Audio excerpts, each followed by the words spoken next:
mañana y sigue cantando el gallo. Esta era la canción que íbamos a poner el viernes pasado, con su permiso. Buenos días tengan todas y todos. Yo me voy a quitar este tapaboca.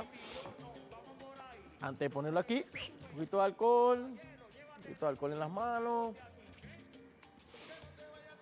Gilberto Santa Rosa y Vico, sí, ahí hay una combinación de lo grande que es perdonar con perdóname. Ese tema lo íbamos a poner el viernes pasado. Pero bueno, un tema ahí tal, y al final terminamos poniendo a Bruno Mar de Matías. ¿Qué pasó, hermano? Dime. Ah, que la firma la pusieron al revés, ¿vale? Claro, todo así, mira. ¿Está claro que va así, mira? De aquí para acá.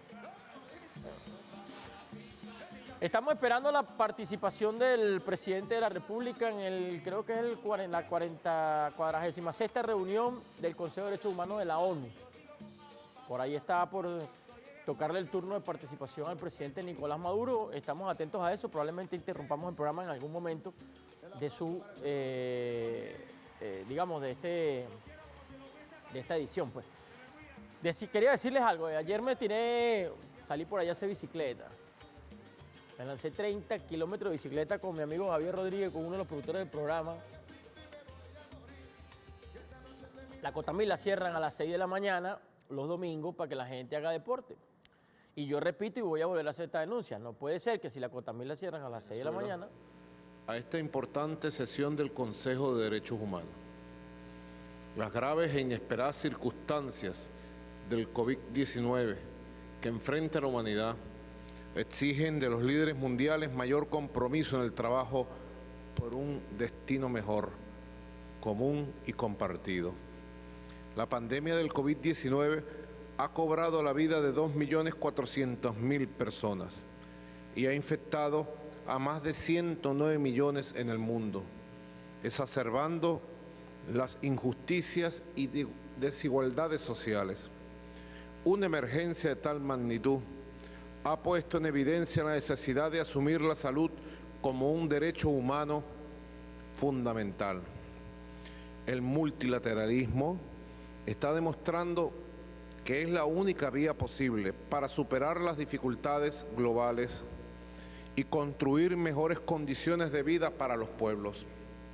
En este sentido, queremos reconocer el trabajo orientador de la Organización Mundial de la Salud, que ha logrado las coordinaciones entre los estados para evitar una tragedia aún mayor. Venezuela, por su parte, ha logrado mitigar y controlar la pandemia gracias a una política social preexistente de salud pública, gratuita y de calidad, de seguridad social y a la implementación de metodologías de bioseguridad fundamentadas en la participación ciudadana, así como en la aplicación de tratamientos científicos complementarios y combinados que ponemos a la orden de los Estados miembros con la mayor humildad. No ha sido fácil. Nuestra patria enfrenta una guerra multidimensional, orientada a acabar con el modelo social inclusivo construido por la Revolución Bolivariana. Acciones de presión desmedida, de persecución contra nuestro país, a través de la imposición de más de 450 medidas coercitivas, unilaterales e ilegales, que han resultado en un bloqueo y una obsesiva persecución contra las capacidades del Estado y de la sociedad venezolana. Por medio de las mal llamadas sanciones, Venezuela ha sido privada de al menos 30.000 millones de dólares en efectivo, que forma parte de los activos de la República en el exterior, recursos que debieron y deben ser utilizados para atender la salud, la alimentación y los derechos integrales de nuestro pueblo. Los secuestradores de los activos y recursos del Estado venezolano han demostrado una gran crueldad, incluso en circunstancias de pandemia, destacando y desacatando los llamados de la comunidad internacional, del secretario general de Naciones Unidas, de la alta comisionada y especialmente del pueblo venezolano, y han incrementado las agresiones económicas, generando una crisis humanitaria de manera alevosa y premeditada. Aún en estas circunstancias hostiles, hemos hecho grandes esfuerzos para garantizar el estado social de bienestar bolivariano, que hoy se ha visto profundamente vulnerado por las sanciones coercitivas, ilegales y unilaterales. No detendremos, sin embargo, la marcha de los programas dirigidos a garantizar la seguridad social del pueblo venezolano. Con este fin, hemos fortalecido nuestra cooperación con el sistema de Naciones Unidas de manera integrada con todos sus organismos especializados, programas y fondos. Señora Presidenta, el gobierno venezolano renovó en septiembre del 2020 por un año más el memorándum de entendimiento con la Oficina de la Alta Comisionada de Derechos Humanos para continuar fortaleciendo los vínculos de cooperación y asistencia técnica en materia de promoción y protección de los derechos humanos en Venezuela. Reitero que el Estado venezolano trabajará decididamente con los actores de este Consejo de Derechos Humanos, así como también ratifico que no aceptaremos la injerencia o intervención de ningún mecanismo inquisidor contra nuestra patria Venezuela, que pretenda usar la justa causa de los derechos humanos como herramienta política para un cambio de gobierno, un cambio de régimen por la fuerza en nuestro país. Están equivocados quienes creen que Venezuela disminuirá la cooperación alcanzada con la Oficina de la Alta Comisionada de Derechos Humanos como consecuencia de estas provocaciones ideologizadas de un grupo de gobiernos. Señora Presidenta, me permito informar a los Estados miembros que hace pocos días culminó la visita de la doctora Alena Douham, relatora especial del Sistema de Naciones Unidas sobre el tema de las repercusiones negativas de las medidas coercitivas unilaterales aplicadas sistemáticamente contra el pueblo venezolano. La doctora Alena Douham realizó una amplia agenda de reuniones que le permitió dialogar con diversos actores políticos, empresariales y sociales sobre la realidad de Venezuela. Las conclusiones de su informe preliminar son contundentes al demostrar que las sanciones y medidas coercitivas unilaterales aplicadas por Estados Unidos y la Unión Europea como herramienta deliberada para alcanzar un cambio de régimen en Venezuela violan flagrantemente el derecho internacional y todos los instrumentos universales y regionales de derechos humanos. El informe reconoce concretamente que estas acciones extraterritoriales atentan contra la vida del pueblo venezolano y contra el disfrute pleno de los derechos económicos y sociales conquistados democráticamente en las últimas 2 décadas. La relatora exigió el levantamiento de las sanciones contra Venezuela, la devolución de sus activos y las garantías de acceso al Estado venezolano a los recursos que han sido ilegalmente congelados en el mundo, así como el acceso al sistema financiero mundial. Este es el clamor de casi 30 millones de venezolanos y venezolanas víctimas de estas medidas coercitivas, unilaterales, ilegales, de esta agresión económica multidimensional. Señora Presidenta, a pesar de la campaña contra la democracia venezolana y los boicots orquestados desde Washington y Bogotá, el pasado 6 de diciembre el pueblo venezolano eligió su nueva Asamblea Nacional, su nuevo poder legislativo, de entre casi 14.000 candidatos y candidatas, pertenecientes a 107 organizaciones políticas representativas de todas las tendencias ideológicas y políticas del país. La jornada transcurrió en paz y el nuevo cuerpo parlamentario ya se encuentra legislando para blindar aún más las garantías políticas del pueblo de Venezuela. Reiteramos en ese sentido nuestro llamado al respeto a la autodeterminación de los pueblos y sumamos esfuerzos para el fortalecimiento del multilateralismo, de la concepción de un mundo multipolar, sin hegemonismos, al tiempo que reafirmamos nuestro compromiso con el cumplimiento de los Objetivos del Desarrollo Sostenible 2030. Ninguna agresión desviará a nuestro país de este noble propósito. El libertador Simón Bolívar, libertador de América, afirmó hace 200 años que el sistema de gobierno más perfecto es aquel que brinda a sus ciudadanos la mayor suma de felicidad posible, la mayor suma de seguridad social y la mayor suma de estabilidad política. Así lo creemos y instamos para que todos los actores del Consejo de Derechos Humanos y del Sistema de Naciones Unidas hagamos nuestros estos principios en todo el sistema de Naciones Unidas. Garanticemos en conjunto la felicidad, la seguridad y la estabilidad de la humanidad. Cambiemos el sistema de organización económica capitalista depredador que tanto dolor, muerte, guerras y miserias ha generado. Pensando en el futuro de la especie, nada es imposible. Seamos capaces de crear un sistema de justicia y equidad sobre los pilares del respeto de los derechos humanos, de los derechos sociales y del derecho internacional. Muchas gracias, señores y señoras, miembros del Consejo de Derechos Humanos, señora Presidenta. Muchas gracias.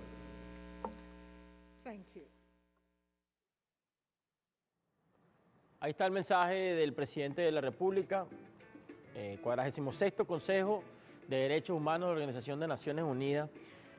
Y esa es la lucha permanente que tenemos nosotros. Hablábamos de eso en el programa del viernes, de cómo el bloqueo, las llamadas, estoy contigo aquí, las llamadas sanciones, lo que ellos llaman sanciones, eso, estoy contigo aquí, lo que ellos llaman sanciones, que no son sanciones, nosotros no hemos hecho nada para que nos sancionen, pero cómo el bloqueo nos ha afectado, nos ha mermado en la capacidad económica. El informe de la señora Duján, que es el mismo informe que había hecho Alfred Sayas en 2018, pero que nadie le había parado y que más bien fue atacado por sectores de oposición y por esa prensa cartelizada, reunida en torno a la idea de los Estados Unidos de derrocar a la Revolución Bolivariana, y cómo eso, o por encima de ese bloqueo, nosotros todavía hemos cabalgado en la lucha contra el coronavirus y contra otros efectos catastróficos del bloqueo.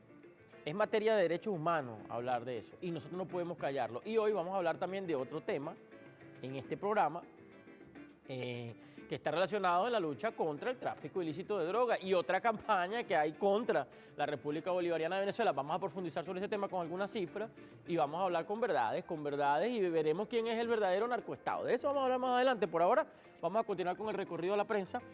Y se presenta un nuevo sistema para pagar el metro. El día de ayer el presidente de la República Bolivariana de Venezuela presentó un plan piloto con tarjetas electrónicas recargables. Los dispositivos se podrán recargar en las estaciones con punto de venta, biopago del Banco de Venezuela y el Carnet de la Patria. El presidente Nicolás Maduro hizo el anuncio tras afirmar que los usuarios están dispuestos a pagar por una tarifa justa por el servicio subterráneo.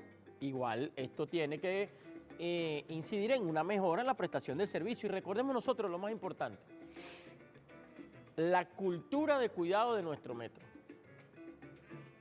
Cómo comportarse en el metro. Hay gente que yo he visto que se mete hasta con una escalera, compadre. Yo entiendo que, bueno, que hay que transportarse para trabajar y entiendo las necesidades de la gente, pero el metro de Caracas es el metro de Caracas, hermano. Es nuestro metro y en ningún país usted va a conseguir un servicio de transporte masivo que cueste lo que cuesta el metro de Caracas, que en este momento no cuesta nada. Entonces usted no puede estar botando papeles en el piso, usted no puede ponerse a comer dentro del metro. El metro no es para montarse ahí y llevarse una curda y tal, no. Hermano, conciencia. Hay que tener sentido de pertenencia y entender lo que cuesta subsidiar un tipo de transporte como el metro. Tengamos sentido de propiedad de lo que es nuestro, de los venezolanos. Hoy comienza la cuarentena radical, a cuidarse. Luego de la festividad del carnaval, el país entra en semana de cuarentena radical, informó el mandatario, pidió el máximo de la colaboración a la población para cumplir el esquema 7x7. Timoteo Zambrano dice, si se produce una mega elección, toda la oposición va a participar.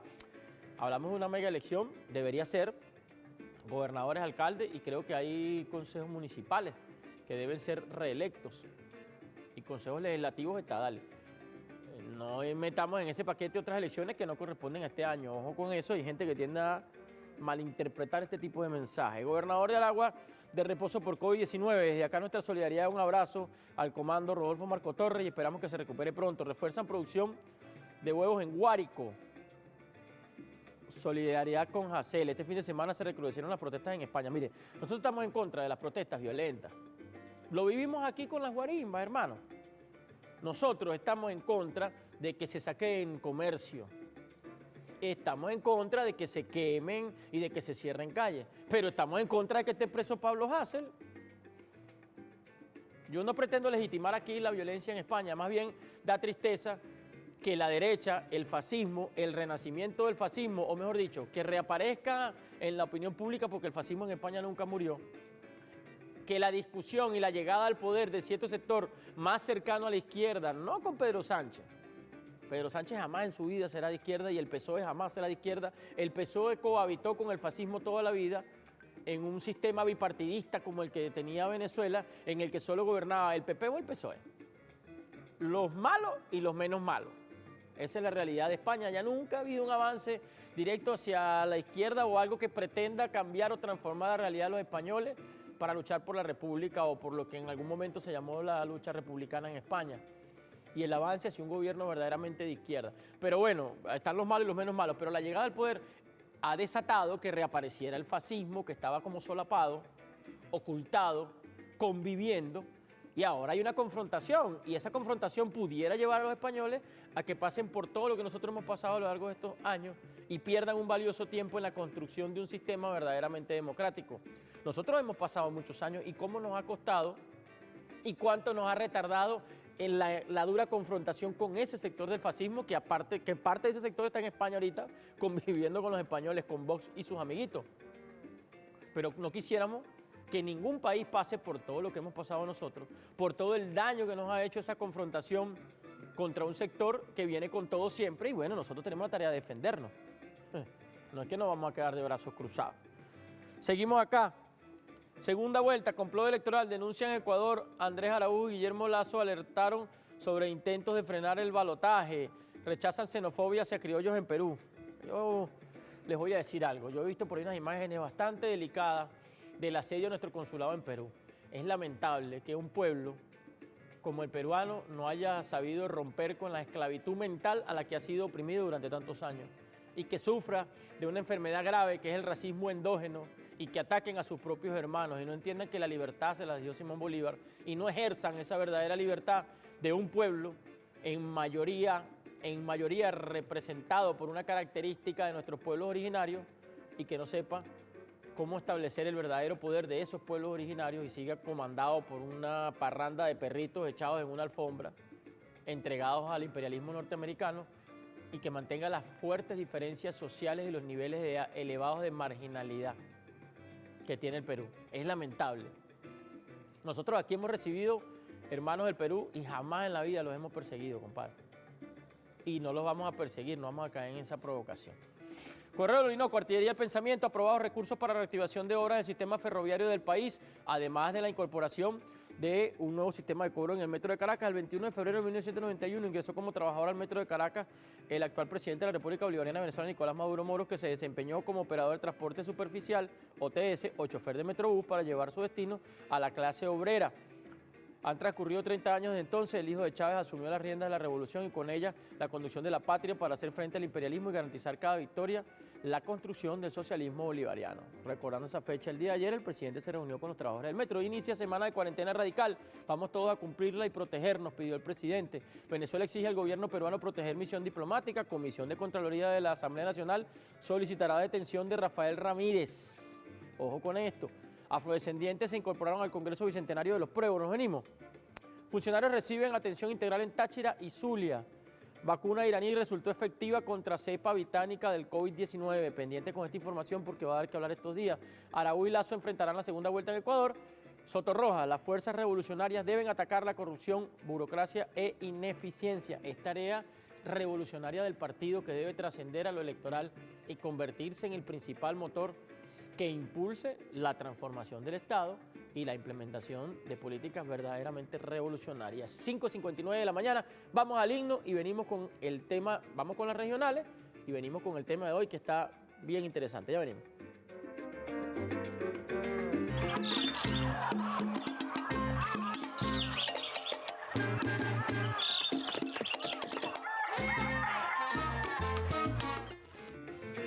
Bueno, 6 minutos de la mañana, 6:06, escuchamos la gloriosa nota de nuestro amado himno, el himno de la patria. Vamos rapidito con las regionales porque tenemos un material bien interesante que queremos presentar hoy. Nos venimos para acá, Laudelino me ha dicho que teníamos 3 periódicos, vamos a ver de una vez, de inmediato el primero, vamos a colocarlo aquí. El Luchador dice lo siguiente, vámonos full con el Luchador, dice: llegaron las Sputnik al hospital Ruiz Páez. Dice el titular principal de este diario regional. Nos venimos a la nota que está aquí abajo para leerlo un poco. Vamos a agrandar aquí, pues si no, no leo, me pongo los lentes. Dice: la Autoridad Única de Salud y el presidente del Instituto de Salud Pública del Estado Bolívar, doctor Franklin Franchi, en exclusiva para el Luchador y la emisora sonora 90.7 FM, informó que llegaron a Bolívar las primeras dosis de la vacuna Sputnik V al Hospital Ruiz Páez. Llegaron unas 2.280 dosis, otras 1.180 son para el Hospital Raúl Leoni de Guayparo y próximamente llegarán vía aérea a Santa Elena de Guairén también. Todos son para vacunar al personal de salud, luego a los organismos públicos que estén en la calle y posteriormente al pueblo. Otra información más abajo dice: alcalde Sergio Hernández adquirió más herramientas para fortalecer el plan de embellecimiento y ornato de la ciudad. Recuerden que este diario es del Estado Bolívar. Vamos con la siguiente página, el siguiente diario regional, Ciudad Guárico. Nos vamos de Bolívar para Guárico, con la cola. Dice: presidente Maduro crea la Escuela Nacional del Transporte. Tiene como primera información una información nacional relacionada con el acto celebrado el día de ayer. Dice: el presidente de la República Bolivariana de Venezuela, Nicolás Maduro, informó el domingo la creación de la Escuela Nacional del Transporte para la formación de personal de los que van a trabajar en las unidades de transporte. Información regional dice: Unidad Patriótica. Dice más abajo la foto del gobernador José Vázquez. Dice: a juicio de José Vázquez, la condición de la plena libertad como un pueblo que ejerce derecho a la autodeterminación es importante, pero hay que mantener la unidad. Es bien difícil leer estas letras. A veces me pongo hasta a tirar una idea. Como los años no pasan, diría mi abuelo, los años no pasan, los años se quedan encima de uno. Mire, fíjense ustedes, vamos a entrar en materia porque tenemos poco tiempo, ¿no? Hay que recordar que el presidente de la República Bolivariana hizo el lanzamiento de la Superintendencia Nacional Antidrogas recientemente. Eso fue durante un acto. Vamos a avanzar un pelo aquí con esta información, vamos a poncharla para que entremos en materia. El presidente Nicolás Maduro crea la Superintendencia Nacional Antidrogas. Eso fue recientemente la semana pasada, durante la jornada de trabajo para analizar el balance antidrogas y el lanzamiento de la Superintendencia Nacional Antidrogas creada para dar mayor... perdón, es que me saqué los lentes de aquí, para dar mayor rango institucional a la lucha integral contra las drogas. El presidente Nicolás Maduro destacó que en el periodo 2005 a 2020 los organismos de seguridad venezolanos incautaron cerca de 813.725 toneladas de droga. Vamos a escuchar esta cifra, vamos a irnos hacia atrás otra vez para irnos del año. Vean, 813.075 toneladas de droga entre el año 2005 y el año 2020. Les repito, 813.075 toneladas de droga que venían casi todas de Colombia para acá. iban de la República de Colombia hacia los Estados Unidos, Europa. Esta cifra es considerada como un récord del gobierno nacional en su lucha contra las drogas, señaló en su momento el presidente de la República Bolivariana de Venezuela. Recordó que han sido incautadas más de 40.5 toneladas de sustancias químicas y que además entre 2012 y 2020 se detectaron y neutralizaron 226 aeronaves que transportaban droga en nuestro país y se han inhabilitado y destruido 438 laboratorios para el procesamiento de la droga en 289 operaciones militares conjuntas de la Fuerza Armada Nacional Bolivariana y organismos de seguridad del Estado. Vente un momentico aquí, ¿por qué nosotros destacamos esta cifra? ¿Recuerdan ustedes que cuando comenzaron el tema de las agresiones, lo decíamos, cuando el informe de Alfred Saya y de Elena Duhan, que habló de que las primeras sanciones fueron en 2005, vamos a aguantarnos ahí. Cuando comenzaron las primeras sanciones, lo primero que hicieron los gringos fue no darnos mantenimiento o no cumplir con su contrato de mantenimiento a los aviones Hércules, que son los llamados las gandolas del aire, a los F-16, que son los aviones caza de combate, y a un sistema de radares que funcionaba en Venezuela. Y el control de ese sistema de radares lo tenía la DEA, y Venezuela no tenía acceso ni a los equipos que operaba la DEA para la escucha de llamadas y la intervención, que según ellos era con la excusa de la lucha antidroga, y no tenía acceso a la vigilancia de nuestro espacio aéreo con esos radares. Luego de que los gringos avanzan en su proceso de bloqueo y en su llamada sanción, el comandante Chávez comienza a firmar un convenio con China para la adquisición de nuevos equipos, se compran los aviones Y-8, se traen otros aviones caza de combate que son los Sukhoi con Rusia y se instala un sistema de radares controlado por la Fuerza Armada Nacional Bolivariana. ¿Qué dio resultado de esto? Fíjense ustedes, desde que la Oficina de Administración de Control de Drogas, DEA, por sus siglas en inglés, de Estados Unidos, fue expulsada de la República Bolivariana de Venezuela, fue expulsada del país, el gobierno nacional emprendió una lucha inquebrantable contra el narcotráfico y Venezuela tuvo dos periodos antes y después de la DEA. Se partió en dos la lucha contra las drogas, antes con la DEA y después de la DEA. Desde donde hacían espionaje, alianzas con mafias y narcotraficantes, entregas controladas que salían de aquí para Estados Unidos y tú nunca sabías qué pasaba con esa droga. El presidente explicó que durante esos primeros 5 años posteriores a la expulsión de la DEA, de 2005 a 2010, el gobierno bolivariano incautó 374 toneladas de droga, lo que representaba un incremento del 44% en comparación con las 209 toneladas incautadas entre el 99 y el 2005, es decir, desde la llegada de la revolución hasta el 2005, que fueron los últimos 5 años que estuvo la DEA en nuestro país. Vean ustedes, la DEA se fue, achántalo ahí, la DEA se fue y se aumentó en un 44% la recaudación, o mejor dicho, la retención, estoy hablando de idioma señal, la retención de droga ilícita en el país. Se fue la DEA, aumentamos un 44%. Llegaron los radares ahorita, a la última década, o en estos últimos años, y hemos logrado neutralizar naves y conseguir campamentos con el trabajo aéreo, con el trabajo de vigilancia de nuestros espacios, que se realiza gracias a que tenemos soberanía e independencia tecnológica en esta materia.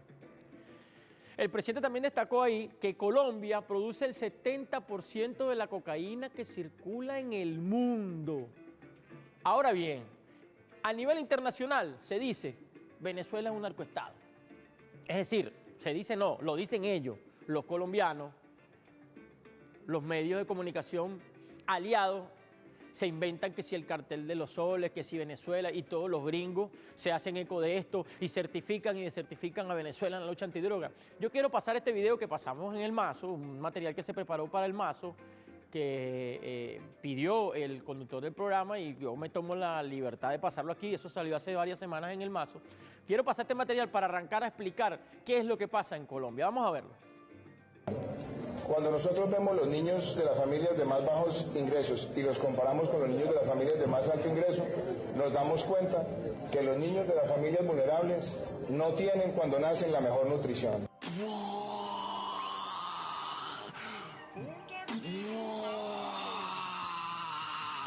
Y eso me lleva al capítulo de Venezuela. Ha sido el arma favorita del cartel de los soles. Ha sido el combustible del cartel de los soles en Venezuela. Cuando entra en dineros oscuros, la sanción no es al gerente de la campaña, sino al candidato mismo, que debe responder yendo a la cárcel por su responsabilidad.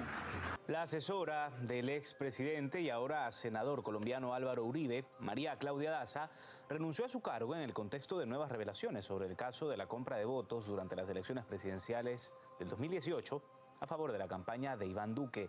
La dimisión se produjo después de que Uribe señalara que el teléfono de su empleada figuraba en las interceptaciones al narcotraficante José Hernández, alias Ñeñe, supuestamente involucrado en el fraude electoral. José Hernández Aponte, alias El Ñeñe, financió varios eventos para hacer proselitismo a favor del entonces candidato a la presidencia Iván Duque Márquez.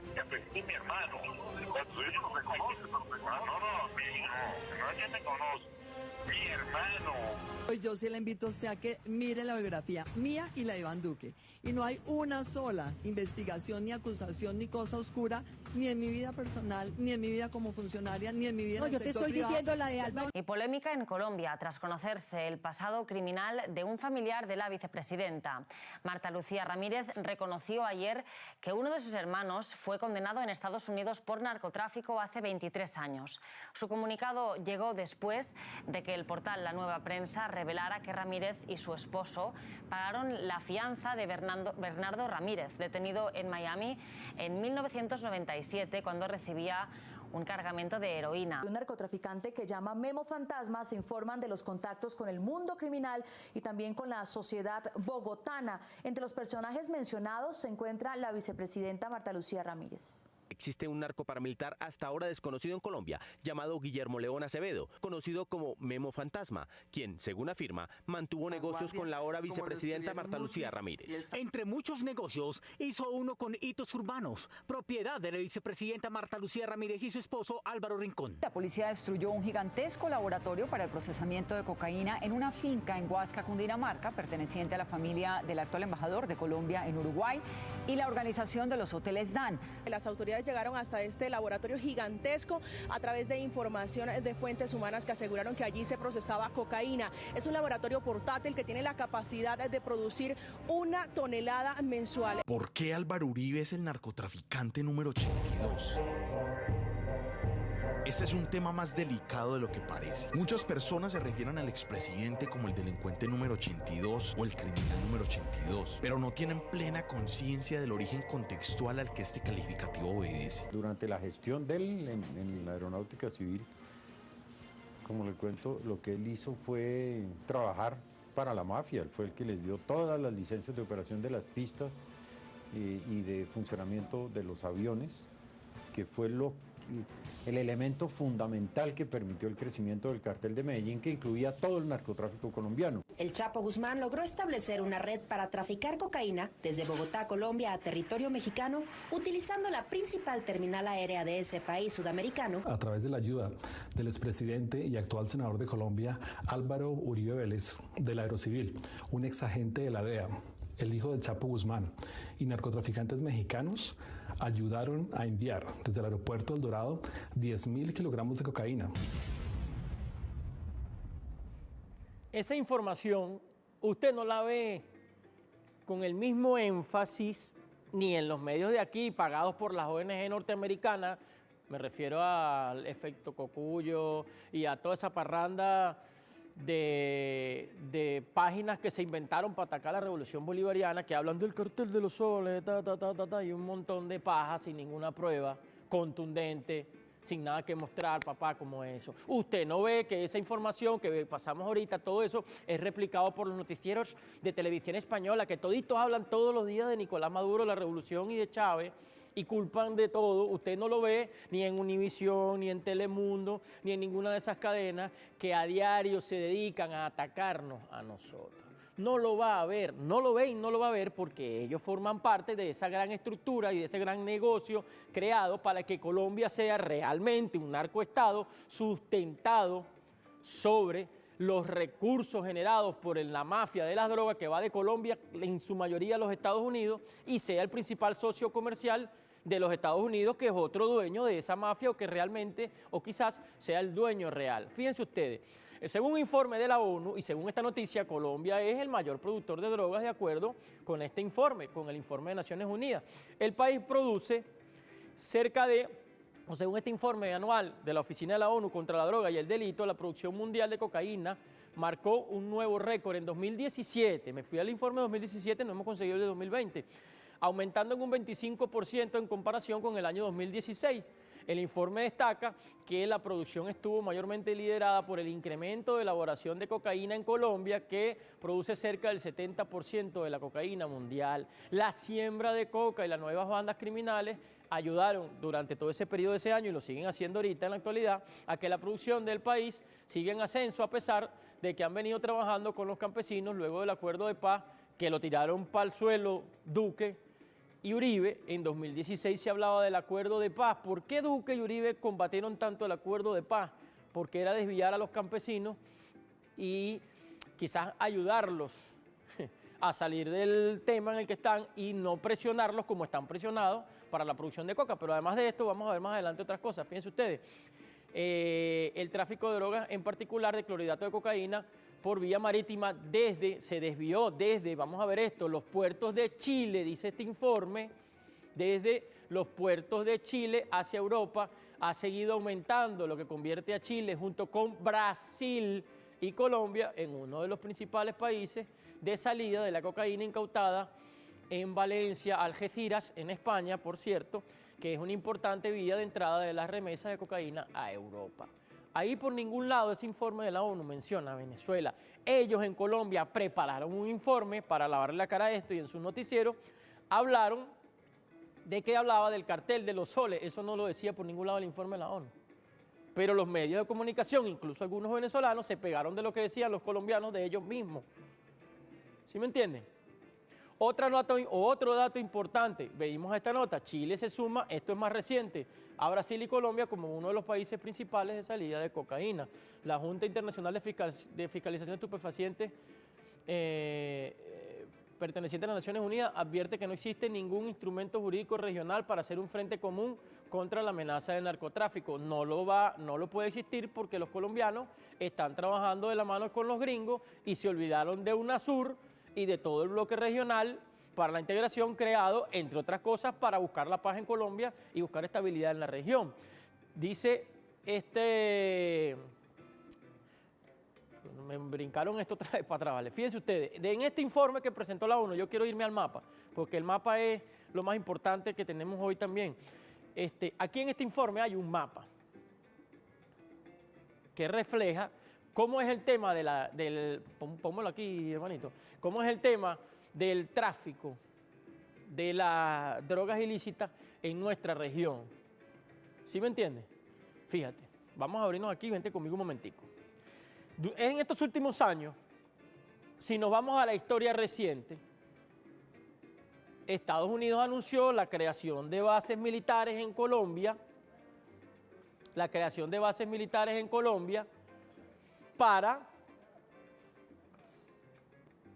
el combate contra el narcotráfico. Además de eso, hablamos de que todo este territorio del Pacífico es controlado marítimamente por la seguridad norteamericana, así como tiene la flota que viene para el Caribe. Ellos nos han acusado durante años a nosotros de ser, de una u otra manera, los responsables de la salida de droga de Colombia. Hablan de Venezuela, la instalación de Venezuela como un narcoestado. Ahora bien, todo lo que usted ve aquí pintado en azul son las líneas de salida de la droga que se produce en Colombia, a través del Pacífico y que va a los Estados Unidos, que llega a México, otro estado golpeado fuertemente por el narcotráfico, y que para que llegara Manuel López Obrador al poder, no se imagina lo que le costó. Uno conversaba con amigos mexicanos y te hablaban de que, por ejemplo, hay lugares en México donde, no sé, voy a poner un ejemplo, Pedro Pérez golpeó a su esposa, pues, y la esposa fue y lo denunció en la jefatura civil por violencia doméstica, y el tipo del jefe civil le dice, no, eso no es conmigo. Vaya donde el jefe de zona, que el jefe de zona es el que le va a poner la pena, y el jefe de zona es un tipo de un cartel de droga, y ese manda más que el jefe civil o que la autoridad policial o jurídica o el tribunal, o como usted lo quiera llamar, en ese sector mexicano. Que hubo sitios donde incluso protestaron candidatos del movimiento de Manuel López Obrador porque eran incómodos.